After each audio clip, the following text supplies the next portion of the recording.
नमस्कार, मैं आप लोगों का दोस्त और भाई राजेश मौर्य। आज मैं सुबह सुबह निकला हूं और लोगों से मैं जानूंगा कि विधानसभा चुनाव में यहां पर क्यों विरोध देखने को मिल रहा है। कल शोकत गार्डन के अंदर कई पार्षदों ने कांग्रेस में अपना इस्तीफा दे दिया। कांग्रेस से वो टिकट नहीं मांग पाएंगे, इस तरह के इस्तीफा यहां पर दिए जा रहे हैं, जिस प्रकार का विरोध देखने को मिल रहा है। लेकिन आज हमारे साथ में हेमंत पाटिल जी, इनका बीच में अचानक नाम चला था कि हेमंत पाटिल, ठाकुर सुरेंद्र सिंह, ऐसे कुछ नाम चले थे, लेकिन अचानक देखने को मिल रहा है कि यहाँ पर जो निर्दलीय उम्मीदवार अगली बार चुनाव लड़ते उसको कांग्रेस ने टिकट दिया। उसका विरोध कहीं ना कहीं होते नजर आ रहा है। मैं हेमंत भाई पूछना चाहूंगा, जिस प्रकार से बुरहानपुर शहर में विरोध देखने को मिल रहा है, क्या लगता है कुछ बदलाव होगा विरोध से? देखिए, बदलाव और परिवर्तन का विषय संगठन का और हमारे शीर्ष नेतृत्व का है। उसके बारे में मैं कुछ बोलूं ये अतिशयोक्ति होगा। और बात रही विरोध की, तो विरोध जायज और उचित है। कारण इसका यह है कि जिस उम्मीदवार को टिकट मिला है, हमें आदरणीय ठाकुर सुरेंद्र सिंह जी से कोई विरोध नहीं है, हमें उनकी नीतियों से तकलीफ है। अच्छा, कि जब कांग्रेस का टिकट दूसरे को मिले, किसी कांग्रेसी कार्यकर्ता को मिले तो हम बागी, और हमको मिले तो हम कांग्रेसी। हमारा विरोध इस चीज से। अच्छा, मैं पिछली बार जिला पंचायत लड़ा, मेरे खिलाफ लड़े। आदरणीय रविंद्र महाजन जी विधानसभा का चुनाव पिछली बार लड़े, उनके खिलाफ लड़े। उसके पहले आदरणीय हमीद काजी साहब लड़े, उनके खिलाफ लड़े। तो हमारा बोलना है कि भाई ये कौन सी राजनीति हुई? आपके परिवार को कांग्रेस ने सांसद दिए, विधायक दिए, और तमाम तरीके के पद कांग्रेस ने ठाकुर परिवार को दिए, परंतु आपकी सोच क्या है? आपने आपके किस आदमी को आगे बढ़ाया? हम छोटे से कार्यकर्ता है और हमारा पर्सनल या व्यक्तिगत विरोध आदरणीय ठाकुर सुरेंद्र सिंह से या ठाकुर परिवार से कभी नहीं रहा।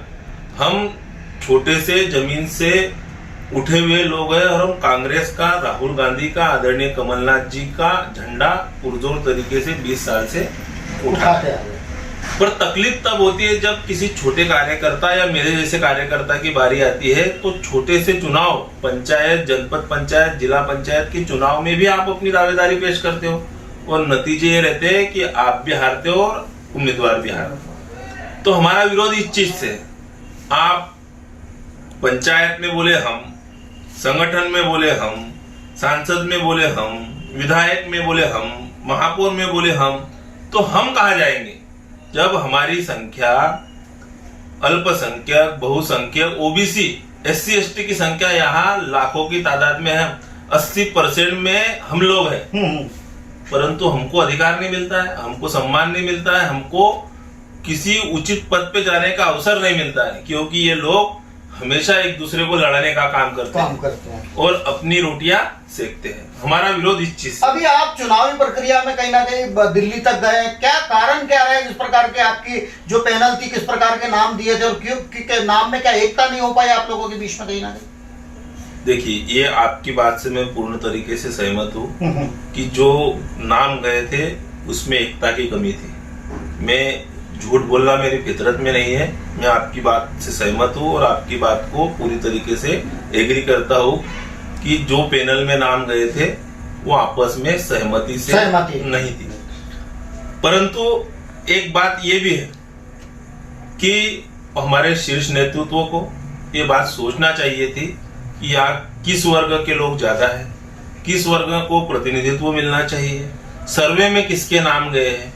तो ये चीजें आदरणीय कमलनाथ जी को, आदरणीय दिग्विजय सिंह जी को सोचना चाहिए। यहाँ पर जो निर्दलीय विधायक थे पहले, उन्होंने 6 साल के लिए निष्कासित भी कर दिया था, इन्होंने ज्वाइनिंग नहीं की अभी तक कांग्रेस, और अचानक टिकट देना, तो लगता है कि पार्टी किस प्रकार से काम कर रही है। तो इस बार फिर क्या सोच रहे हैं आप?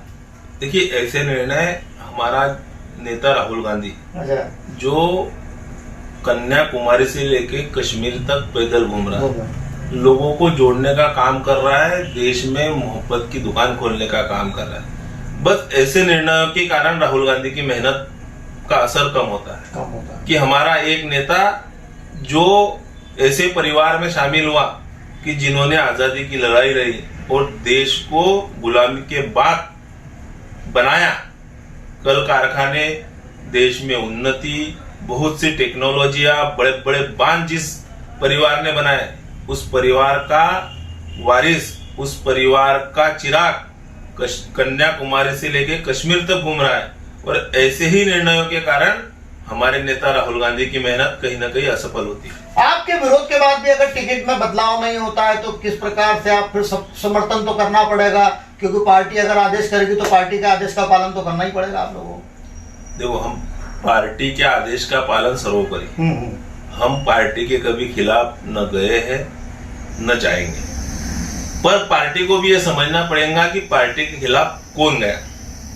तो ये चुनाव स्वाभिमान और अभिमान का चुनाव होगा। हम स्वाभिमान के साथ लड़ेंगे और अभिमान के खिलाफ लड़ेंगे। 2018 में भी जिस तरह से कांग्रेस की जमानत जब्त हो गई थी, अभी फिर क्या सोच रहे हैं?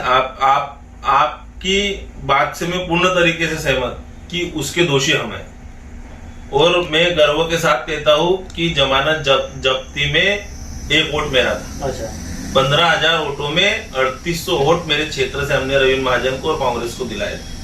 और जिन लोगों ने पार्टी से बगावत की, जिन लोगों ने झूठे वीडियो फैलाए कि आदरणीय रविंद्र महाजन जी ने ये कर दिया, आदरणीय रविंद्र महाजन जी ने वो कर दिया, तो झूठ एक समय के लिए तो चल जाता है, परंतु आज लोगों को हकीकत पता है, कार्यशैली पता है, 5 साल में किसने क्या किया है ये पता है।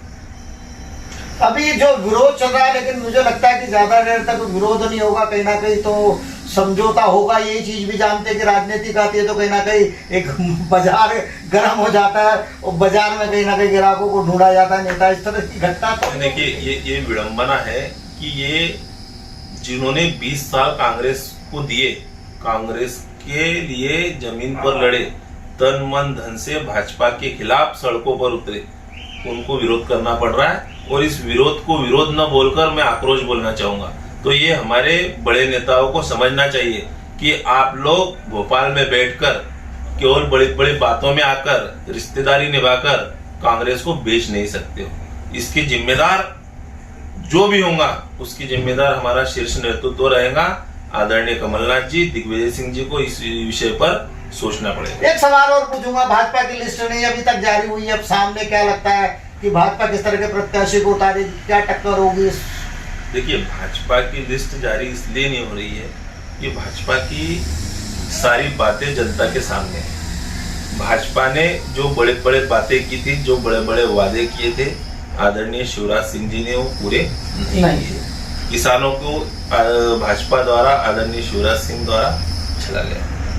किसानों की मुआवजे की बात आई तो उसमें किसानों के साथ धोखा हुआ। अच्छा। किसानों के बीमा की बात हुई, उसमें किसानों के साथ धोखा हुआ।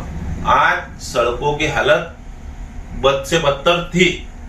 आप जैसे जागरूक पत्रकारों और मेरे जैसे छोटे से कार्यकर्ताओं ने सड़कों के मुद्दों को पुरजोर तरीके से उठाया, तो आज कुछ न कुछ सड़कें बनना चालू हुई है। तो ये भाजपा का आंतरिक मामला है कि उनका टिकट क्यों नहीं हो रहा है, कैसे नहीं हो रहा है, इससे हमें कोई लेना देना नहीं है। हम तो कांग्रेसी है और कांग्रेस की बात कर रहे हैं। अभी ठीक है, मैं तो चलता हूँ। ठीक है, यहाँ की तो टिकट की कहीं ना कहीं बहस चल रही है, लेकिन प्रदेश में किस प्रकार की सरकार बनते नजर आ रही है? आपको कितनी सीटें आएगी, कुछ अंदाजा आपका कांग्रेस का? किस तरह के जो राहुल गांधी ने यहाँ पर यात्रा निकाली है, जिस प्रकार की कैंपेन चल रहा है, उसको लेकर क्या लगता है कि कितनी सीटें कांग्रेस की आ सकती है मध्य प्रदेश में? कि कांग्रेस में, मध्य प्रदेश में कांग्रेस का पुरजोर तरीके से माहौल है, या एक तरीके से बोलो तो माहौल 4 दिन पहले तक था। टिकटों का जो वितरण हुआ, इसमें कहीं ना कहीं हम लोगों को नुकसान जरूर होगा, पर जनता कांग्रेस के साथ है। अब ये नेताओं को सोचना है कि आपके निर्णय सरकार बना पाती है या सरकार बनने से बिगाड़ पाती है। और आपके माध्यम से मैं बता देना चाहता हूँ कि 2 दिन पहले किसी न्यूज चैनल पे मेरे जैसे एक छोटे से कार्यकर्ता नाम चला था, आपका नाम चला। मैं न कोई दावेदार था न कोई दावेदार हूँ। मैं कांग्रेस का एक जिम्मेदार सिपाही हूँ और हर समय कांग्रेस के नाम पर, कांग्रेस की बात पर, राहुल गांधी की बात पर कांग्रेस का काम पुरजोर तरीके से करता हूँ, भाजपा के खिलाफ पुरजोर तरीके से लड़ता हूँ। कहीं ना कहीं यहाँ पर कांग्रेस ने जिस प्रकार से प्रत्याशियों को जो टिकट बांटे उससे नाराजगी है, और नाराजगी कहीं ना कहीं अब सरकार जो बनना है या नहीं बनना है वो तो सवाल खड़े होते जाएंगे, लेकिन कहीं ना कहीं विरोध देखने को मिल रहा है। पूरे मध्य प्रदेश में कहीं ना कहीं जो टिकट वितरण हुआ, टिकट वितरण को लेकर लोग विरोध कर रहे हैं। बुरहानपुर शहर में भी विरोधों का दौर चल रहा है। विरोध के हम दिखाएंगे, लेकिन ऐसे लोगों से भी मुलाकात हम कराते रहेंगे कि विधानसभा चुनाव को लेकर वो क्या सोचते थे और क्या होना चाहिए था।